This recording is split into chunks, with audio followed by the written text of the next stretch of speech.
இன்றைக்கி என்னோடய வீடியோவில் பாதாம் மில்க் அல்வா எப்படி செய்யலான்னு பார்க்கலாம். ரொம்ப டேஸ்டியாக இருக்கும். அதோட டெக்ஸ்சர் ரொம்ப நல்லாயிருக்கும்.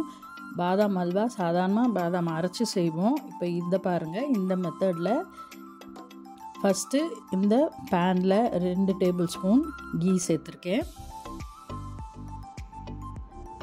ஏற்கனவே எடுத்து வச்சுருக்கிற பாதாம் மில்க்கு நான் இதில் சேர்த்துக்கிறேன். பாதாம் மில்க் எப்படி செய்யணுன்ற வீடியோவும் நான் அப்லோட் பண்ணியிருக்கேன்.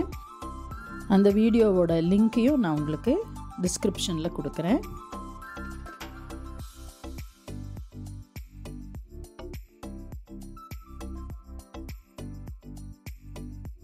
இந்த மில்க் நல்லா ஹீட் ஆகி கொஞ்சம் திக்கன் ஆகி வரட்டும். அதுக்கப்புறமா இதுக்கு தேவையான சர்க்கரையை நம்ம சேர்த்துக்குவோம். 2.5 கப்பு சர்க்கரை தேவைப்படும் இந்த ரெசிபிக்கு. இப்போ அதை நம்ம சேர்த்துக்கலாம். சர்க்கரை நல்லா கரையிற வரைக்கும் நம்ம நல்லா இதை கொதிக்க விடலாம்.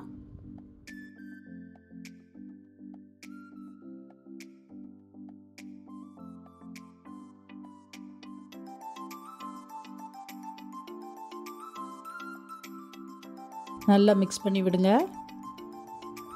ஃபஸ்ட்டு சர்க்கரை கரையிறதுக்கு கொஞ்சம் டைம் எடுக்கும். அதுக்கப்புறம் ஈஸியாக கரைஞ்சிரும், ஏன்னா அது ஹீட் ஆகிறதுனால.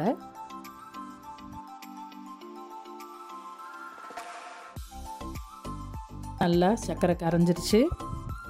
பட் எனக்கு இந்த பேன் பத்தாதுன்னு தோணுது. ஏன்னா யூஸ்வலாக இந்த மாதிரி இது கொதிக்கும் போது நல்லா பொங்கி வரும், சர்க்கரை எல்லாம் சேர்ந்து கொதித்து வரும்போது.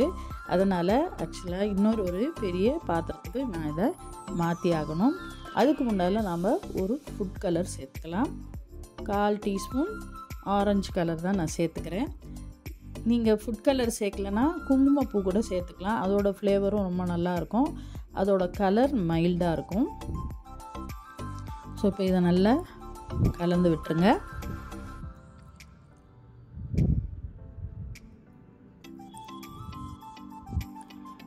நல்லா கொதி வர ஆரம்பிக்கிற நேரத்தில் ஒரு 2 டேபிள் ஸ்பூன் கீ சேர்த்துக்கலாம்.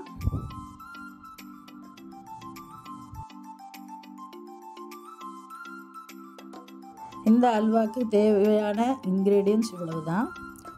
கம்மி இன்க்ரீடியன்ட்ஸ் தான் யூஸ் பண்ணுவோம். பட் டேஸ்ட் ரொம்ப எம்மையாக இருக்கும்.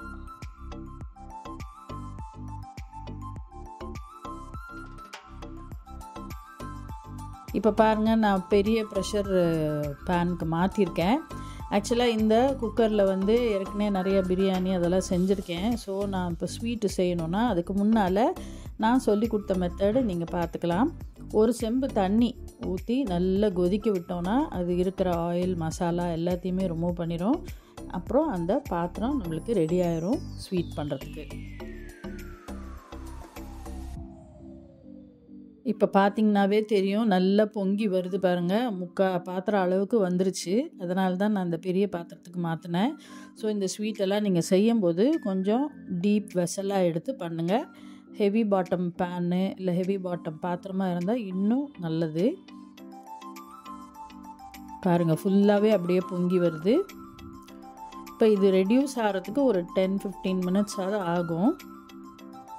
ரொம்ப பொங்கி வந்தால் கொஞ்சம் மீடியம் ஃப்ளேமில் இல்லைன்னா லோ ஃப்ளேம்லேயே வச்சு கிளறி விட்டிங்கன்னா அது கொஞ்சம் இறங்கிடும் அந்த பொங்கி வர்றது. இப்போ பாருங்கள், ஆஃப்டர் 15-20 மினிட்ஸ் நல்லா ரெடியூஸ் ஆகிருக்கு. அந்த கிளாஸியாக வருது பாருங்கள். அந்த ஒரு டெக்ஸ்சர் தான் ரொம்ப நல்லாயிருக்கும் இந்த பாதாம் அல்வாக்கு.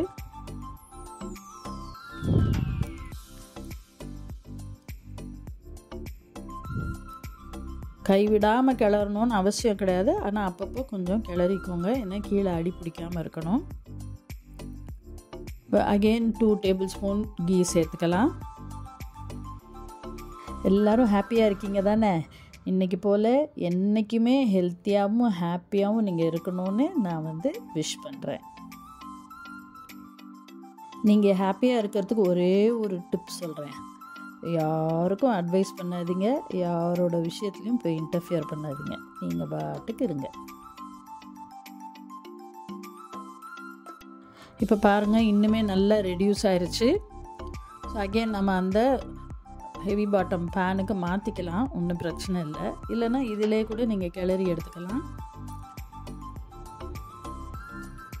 நான் இப்போ திருப்பி அந்த பேனுக்கு மாற்றிட்டேன், ஏன்னா இன்னும் நல்லா கிளியராக உங்களுக்கு தெரியணும் இல்லையா, அதுக்காக.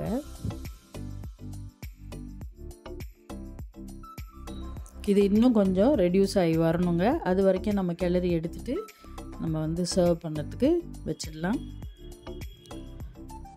இப்போ இன்னும் எக்ஸ்ட்ரா 1 டேபிள் ஸ்பூன் கீ சேர்க்குறேன், அவ்வளோதான். இதுக்கு மேலே நான் எந்த கீயும் சேர்க்கலை. இப்போ இது கொஞ்சம் பேன் அப்படியே விட்டு வரணும். இந்த ஸ்வீட் ரொம்ப எம்மியாக இருக்குங்க.